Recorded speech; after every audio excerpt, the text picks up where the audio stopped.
Okay, and welcome back, students who are taking financial accounting. And in this series of videos, we are working on the assigned homework problems from the digital study guide for the short exercises in Chapter 9. Note, accounting is about understanding the concepts and then applying that understanding to the situation at hand. If you get the application aspect wrong, that is one thing and can easily be remedied by watching someone else work the problem. However, if you don't understand the concepts, then that is a whole other thing. Watching a problem worked out will not help if you do not understand the underlying concepts. Go back and study the text material again and watch the theory videos. If you still don't understand the concepts, then either email or telephone an instructor to get help with that understanding. Okay, so we left off with problem 9-5 in the last video, so here's 9-6. And we'll see how many we get done here. Because they seem to be relatively short and easy. Let me get my pen. Right, accounting for mortgages. McCormick Company purchased a building and issued $360,000 6% mortgage on January 1st. Payments of $13,008 were made semi-annually on June 30th and December 31st each year. Record the journal entries for A, issuance of the mortgage, and B, the first semi-annual payment on June 30th, 2014. Right. So, if to make the journal entries, all right, if you go back and watch the videos under the financial accounting section at the very top where it says Introduction to Accounting and Bookkeeping. In that group of videos, there are 2 videos on how to make journal entries when you don't know how. So if you're getting stuck on like making these entries, then maybe you should watch that video. So excuse me, I'm going to go through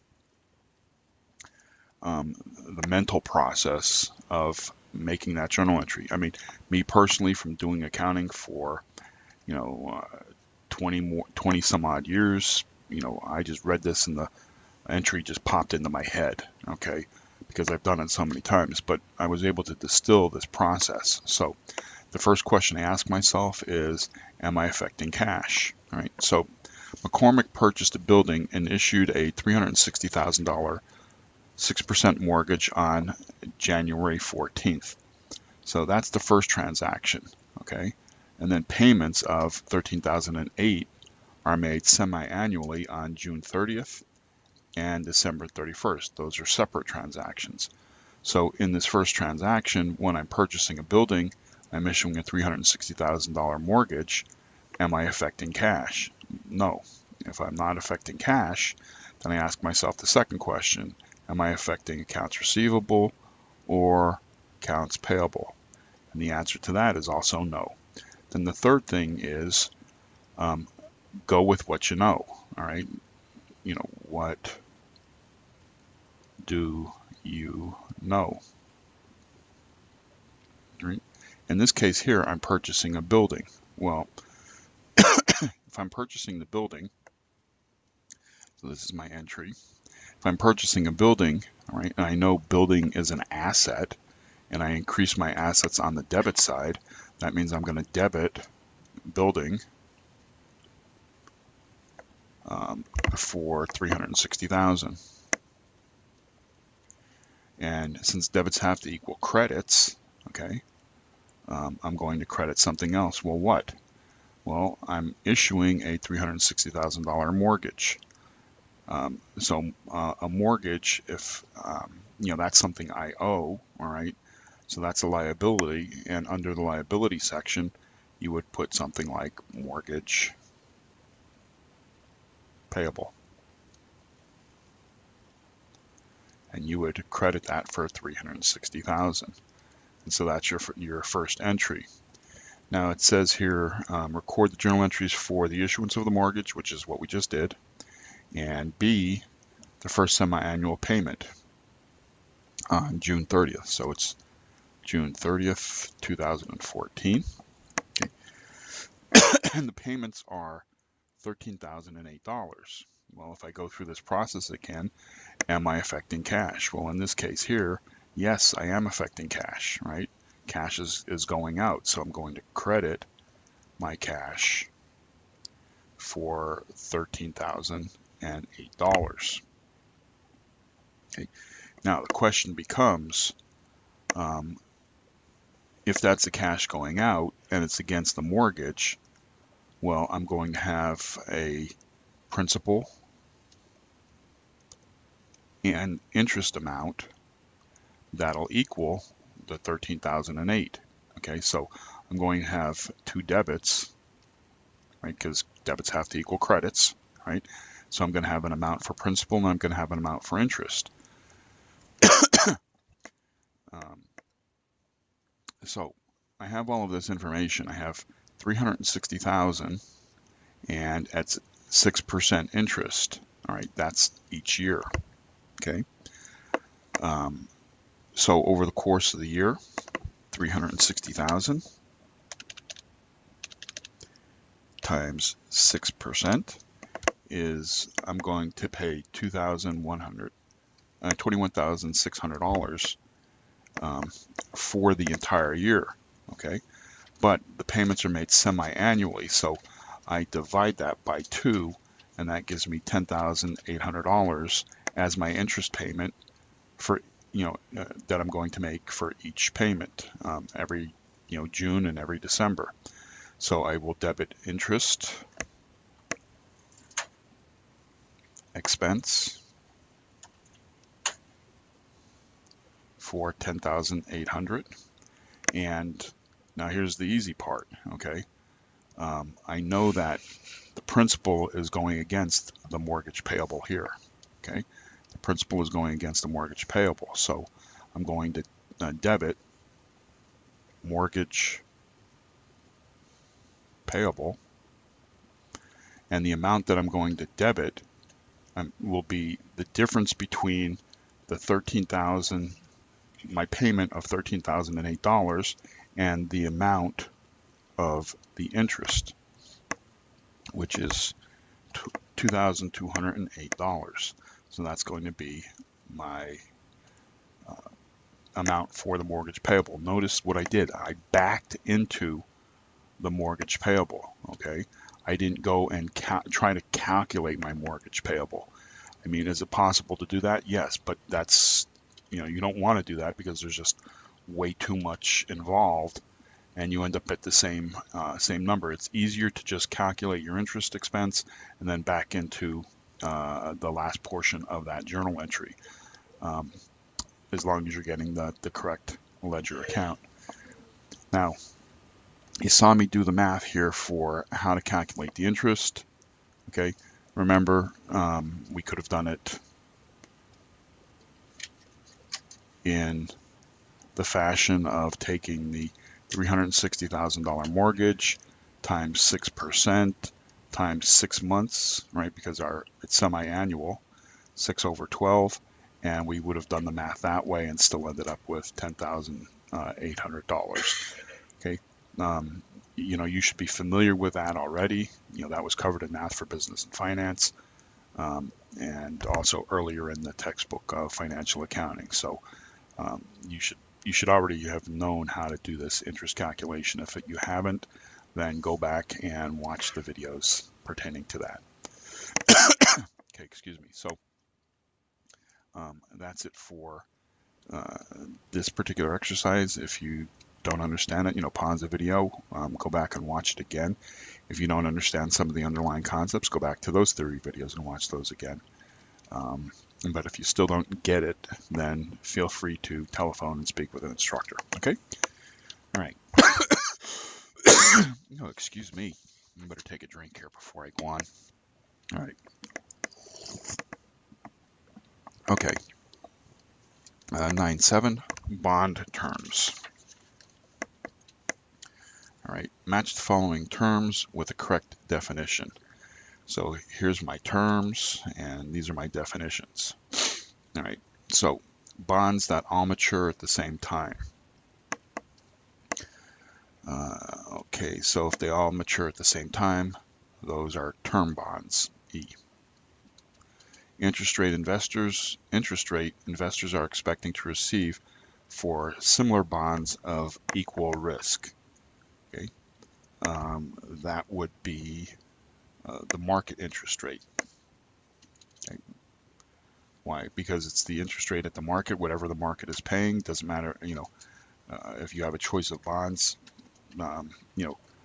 it's, they're going to be at the same interest rate when it's at the market rate. Okay, unsecured bonds backed only by the good faith of the borrower. They're debentures, D, debentures. Amount of bonds issue price over its maturity value would be the premium, right? Because it's selling at a higher than par price. Bonds that may be converted into the common stock of the issuing company at the option of the investor. They're convertible bonds. Amount of bonds maturity value over its issue price. That would be a discount.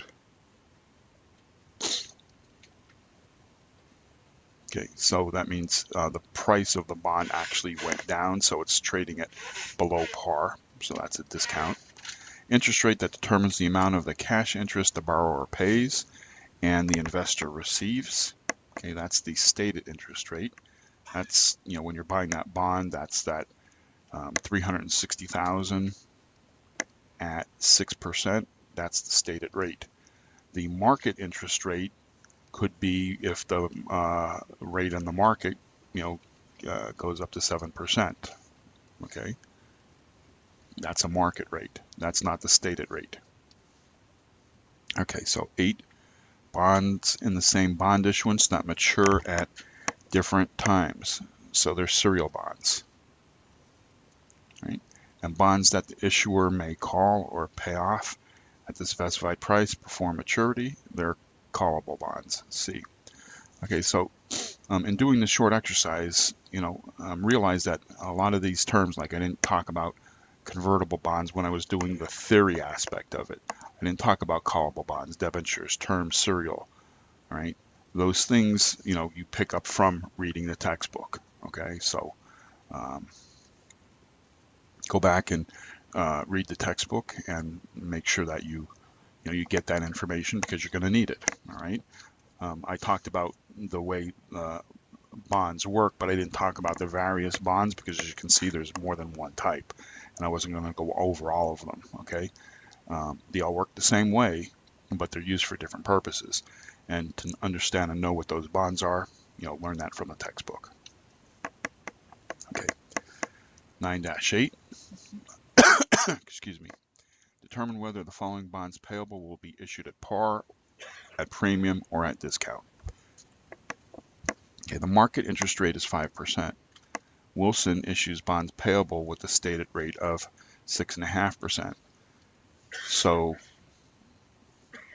if the bond is, the market rate is at 5% and the stated rate, excuse me, is 6.5%, okay, that means it's at a premium.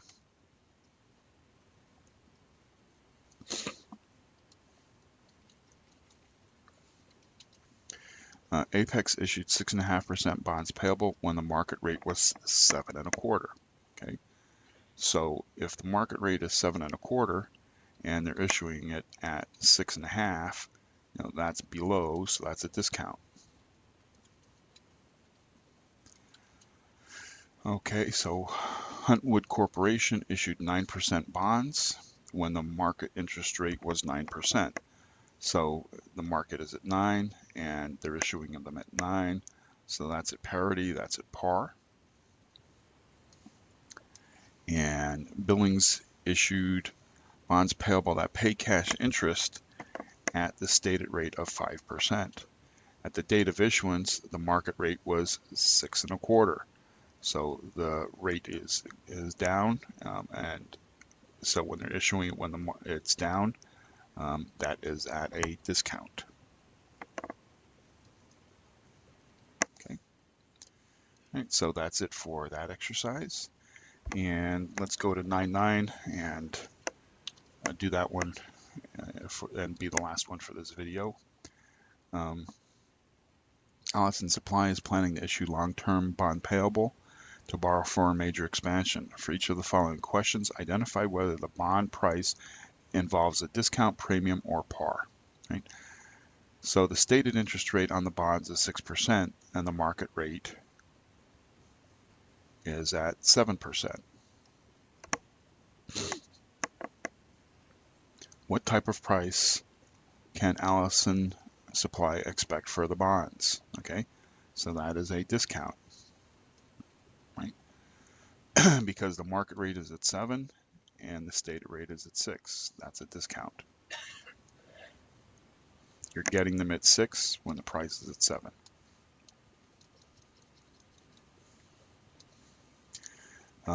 Allison could raise the stated interest rate on the bonds to 8%, right? So if that was at 7 and they raise it to 8, now remember for A, it was at 6, right? So the market rate is here, okay?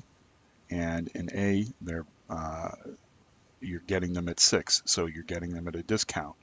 But if the price goes, if the stated rate is 7 and you're selling them at 8, that's a premium.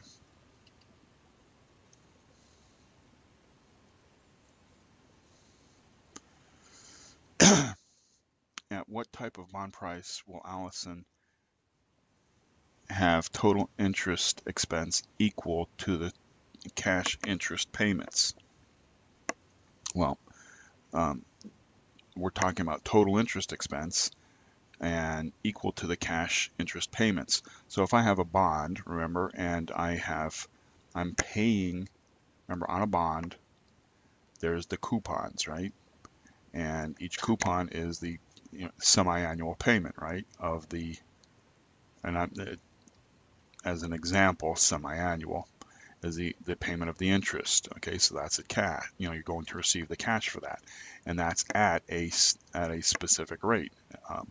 And let's just call that rate 6%. Okay.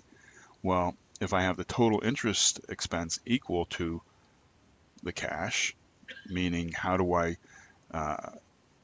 if I had 8% interest, well then obviously I'm getting more than the 6%. If I'm getting 5%, I'm getting less. So for it to be equal, it has to be at the same interest rate, and therefore it is at par.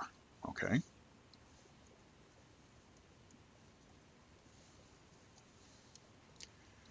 All right. Excuse me. Yeah, so C has to do with the paying of the interest. Okay. At which type of price will Allison's total interest expense be less than the cash interest payment, right? So if the cash interest is at 6, okay, but the total interest expense is at 5, okay, you're getting it at a premium.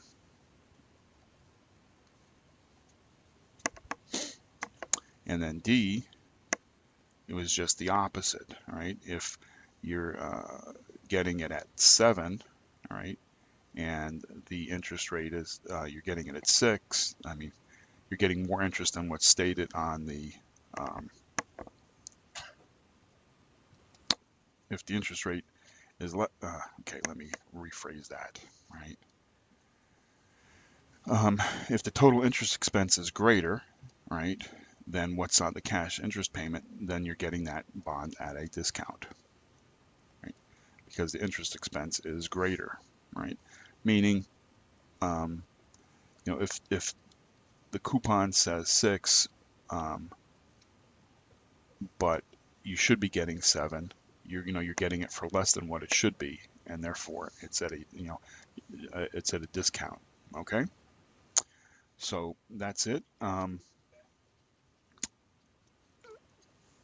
going to stop the video here, but if as I was doing these, it's second nature for me to be thinking about these bonds because I've been the interest on them being a premium or a discount. Okay, If you have problems understanding the 9-8 and 9-9 exercises, go through each one slowly and do what I did. Here's the, and think back into the theory of it, okay, where I have 6% is, my par value of that interest. Well, if on the market, that interest rate can go up to 8% and it could drop down to 4%, whatever, okay. When you're looking at each of these situations, think about, the relationship there and between the two interest rates in order to determine whether it's at a premium or discount. After you've seen them for a while and you think about the underlying reasons for them, and that's based upon the theory videos. I'm not going to go back over the theory for each and every one of these. Look at the theory videos, solidify that concept in your mind, and then look at each of these situations. And if you happen to get it wrong, let's say, for example, you think that should be at a premium, and instead the solution is a discount. Well, think about why it would be at a discount, which is opposite of the way you thought about it. Okay, and then you basically just learn by intuition, by repetitiveness, on how to think about those interest rates. Okay, so watch the videos again. Definitely go back and watch the bond theory videos. It's, as I said, they all work the same way, but you have to understand, the underlying mechanics of how the bonds work in order to be able to work through the problems that you'll come up with when you deal with bonds. Okay. And if you still don't get it, definitely feel free to telephone and speak with an instructor. All right. See you in the next video.